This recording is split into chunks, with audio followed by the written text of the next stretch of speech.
Hey, I'm Jalissa, and I'm going to talk about what I've learned in my ECS 210 class this semester. These are just some of the topics that really stood out to me throughout the semester, however. We've learned a lot about things in this class that, at some point, made me feel uncomfortable, but it made me question why those topics were making me feel uncomfortable. For instance, when Mike came into the class and called us all racist, I felt like he was just generalizing us into a category, and it made me upset because how is he to know that since I left my hometown, I've been working really hard on getting rid of those racist ways that the people in the community had used and the ones that I grew up using myself? As he explained his point further, I came to the terms that no matter how hard I try to get away from being a racist, I'm always going to end up being one. It is a battle that will never end for me, and I can see that now, because hey, I'm a racist, and I know I can and I will work hard at being an anti-oppressive and anti-racist educator one day, making sure that I speak up about this and I don't just keep it to myself. A lesson that really stood out to me was when we talked about the good student. According to common sense, a good student is a passive student. They are quiet, they don't ask questions, and they do not question the material that is given to them in class.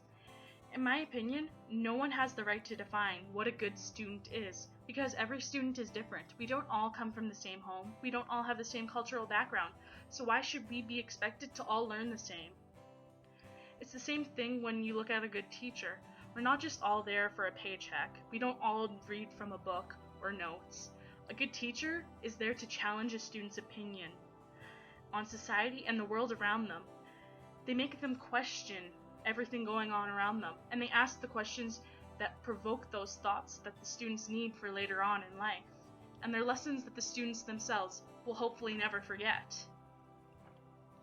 Treaty education is also another important topic that we talked about in class, but however, I learned that many people choose to ignore it.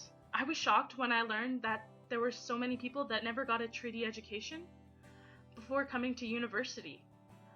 I know that the one I had received in school was not the greatest, but unlike everybody else, I felt lucky because I actually got a treaty education. With this class, I learned that treaty education can be so much more than I thought it was, and it can be more than what my teachers in high school had taught me themselves. After hearing the lecture that Claire had given, she opened my eyes to these many possibilities. When she mentioned that it should be settler education instead of treaty education, I kind of found the notion funny at first.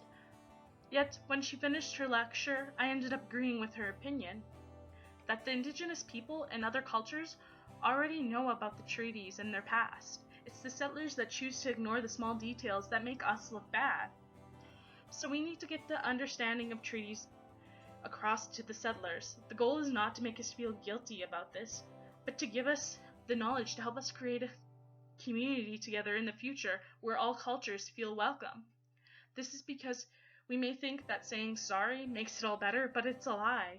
We need to know the information that so many choose to ignore, and this class taught me that. We learned about many things this semester in this class, but these are just some of the lessons that really spoke to me at a deeper level. From learning about racism, the good student, and teacher, as well as treaty education, we have learned so much in ECS 210. These lessons will help me on my journey and help me figure out how I will teach myself one day in a classroom.